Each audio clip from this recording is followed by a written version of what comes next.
یو بادشاہو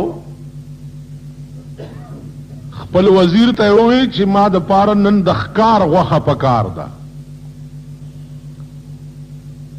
د ښکار غوښه راوړه خو دا مې واوره چې ښکار وکړي په هغې کې چې کومه خوناکه تیکۍ نو هغه وریتکه او ماله یې راوړه او وزیر لاړو وزیرم پوی وزیرو دا زمونږ د پاکستانیانو غوندې کوسه ډب وزیر نه و عقل یې لرلو هغه ورځ مې یو وزیر نه تپوس وکړم دا جنیجو څه هوښیار سړی دی جنیجو پیژنئ ما وی وزیر صاحب دا جنیجو څه هوښیار سړی دی ما ته هوښیار نه دی شریف سړی دی هوښیار نه دی وی شریف سړی دی نو زمونږ غوندې نه و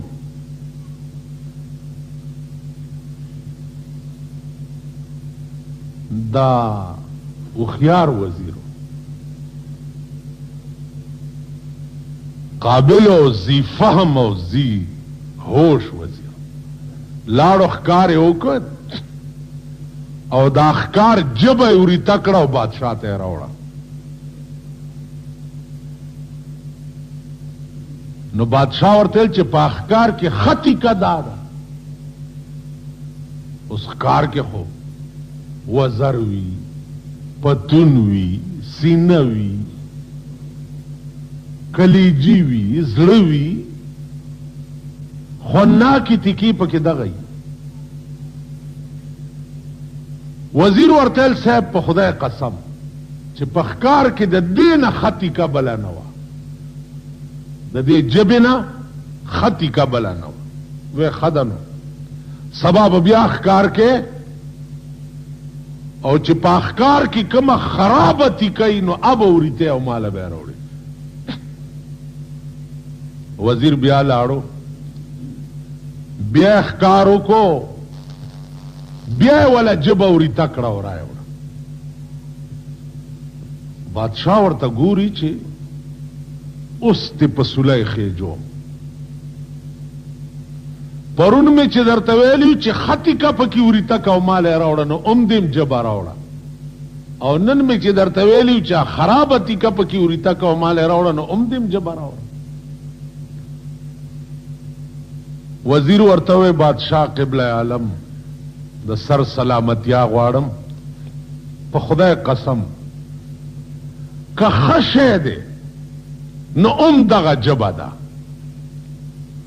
او که خراب شی دی نو هم دغه جبه ده دغه جبه ده چې سړی به جنت لمبوزي او دغه جبه ده چې سړی به جهنم لمبوزي بادشاہ ورته ٹھیک والله العظیم ته د نن نه بعد ما د ټولو وزیرانو مشر وزیر کړ ستا دومره لوی عقل نو عزیزانو علما لیکي چې د پیغمبر غرض دا اوس پیغمبر نه لوی حکیم او لوی پوه په دې کائنات کې بل څوک په دې کائنات کې لوی پوی خدای دی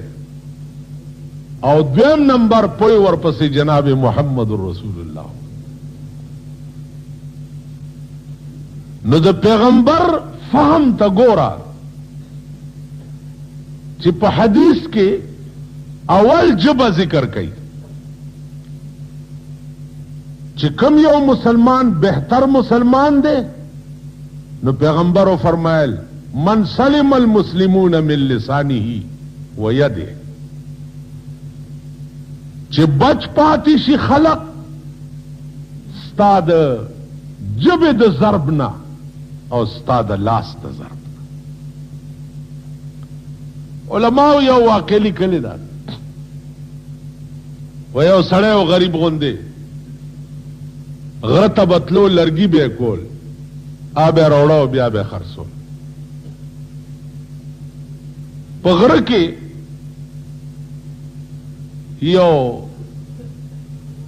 د جناتو کې یو قسم چې دی د دیوانو دی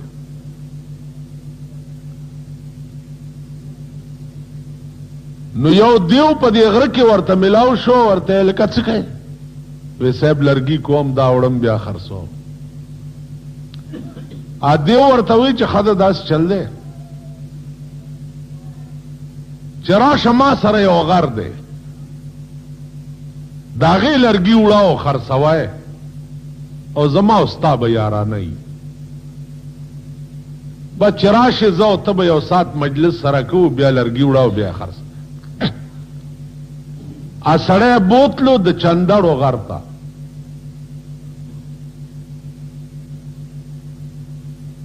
چندړ به ګویا عزیزانو تاسو لیدلی یا نه، او ډېر بهترین لرګی په دنیا د خدای کې داسې خوشبویه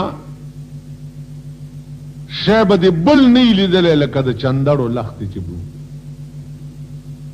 ما سره یو کونټه اجاره کړې ده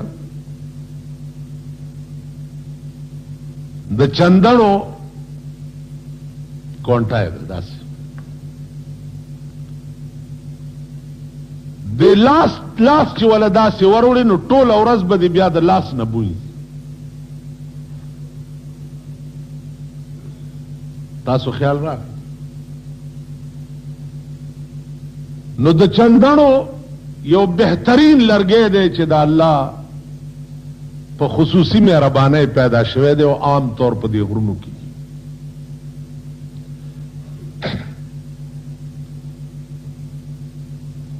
د دیو دغه سړي اشنایي شوه، سړی بتلو دیو سره به څه ساعت نیم مجلس وکړو، بیا به د چندړو لرګي راوړه او خرڅول. لوی مالدار شو. چې لوی مالدار شو نو څو ورځې دا سړی بیمار شو، غره ته لاړو. چې غره ته لاړو دیو خیال وکړو چې دا زما یار نه راځي، راته ښکاري چې بیمار دی. اوس کور ماته نه دی معلوم، خو زه پاس نه به وګورم د شپې چې کم کور کې ډیوه بلیږي، نو هغه کور کې پخوا به ډیوه هغه کور کې بلیده چې کم کور کې به بیمار و. هر کور کې ډیوې چرته بلیدې یا ټوله شپه ډیوې چا بلولې، او کم کور کې به بیمار و نو هغه ته به ډیوه بلیده. پاس نه کتلی یو کور کې نری غوندې رڼا ختن را روان شوی دی چې راغلی مغه د یار کور یو. آواز یې کړی چې ورته چا د غره اشنا دی راغلی دی ستا تپوس ته، ښه ده جي دننه راشي. د انسان په شکل کې دی او په کټ ور سره کېناست، څنګه یې ښې جوړې. دا سړی ورته وایي دې دیو ته چې دې کټ نه لږ ته په دې بل کټ کېنه، تا نه ماله بوی راځي. هغه ویل ډېره ښه ده. نو بل کټ کې کېناستو، یو ساعت لاړو. څو ورځې پس چې دا سړی جوړ شو او غره ته ورغی، دیو ورته ویل ښه شوې؟ ویل او صاحب جوړ شوم، او ستا هم ډېره مهرباني پوښتنې ته راغلی. ویل ښه ویل ښه ده داس چلو که چې لرګوله خو راغلی او تبر در سره دی، خو اول به په دې تبر ما په دې سر وهي، این رستو به لرګي کېکني، اوس دې زیر و زبر کوم. هغه ورته ویل ته زما دوست یې، اشنا مې، څنګه دې په تبر ووهم؟ هغه ویل که ځان دې روغ پکاري، خو فوراً ما په دې سر په تبر ووه کني بس کار دې خراب دی. دړه کې دا خیال کړی چې زه روزانه به څه مینتې کې، خو ځان تې خلاص کا، بس تبر یې وله را پرېښی دی. او په دا سر یې چې والی سر یې دوه منځه شوی دی. هغه بیا سر داسې نیولی دی او ده ته ویل ځه اوس لرګي کوه. تلی دی دیو چرته لس شل ورځې سر یې ټیک شوی دی.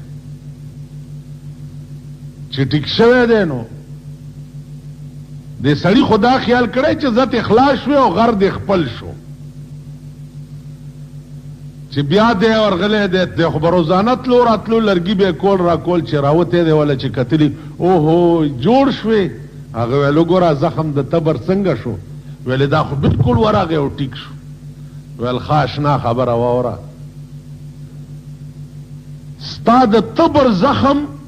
ورغی او جوړ شو خو زه چې ستا کور ته درغلی وم تپوس له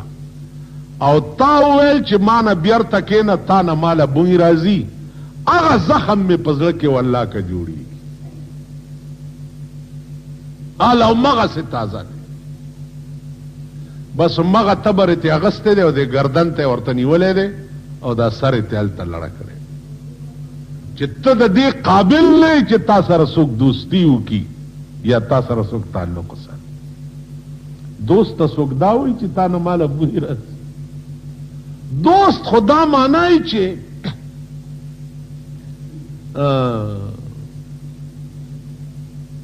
یو شاعر وایي چې کومه خوشبوی مې چې د یار د په خوله کې کومه خوشبوی مې چې د یار د په خوله کې داسې خوشبوی د عطاري د عطرو نشته زما د محبوب د خولې بوی چې دی په خدای قسم که داسې بوی د عطاري په ټول دکان کې تاسو خیال راغی نو هغه ورته وایي چې ته د دې قابل نه یې چې تا سره څوک تعلق وساتي یا تا سره څوک دوستي وکړي نو زما عزیزانو د حدیث مقصد او غرض دا دی چې د ژبې زخم دا د لاس د ضرب نه لکها درجې اوچت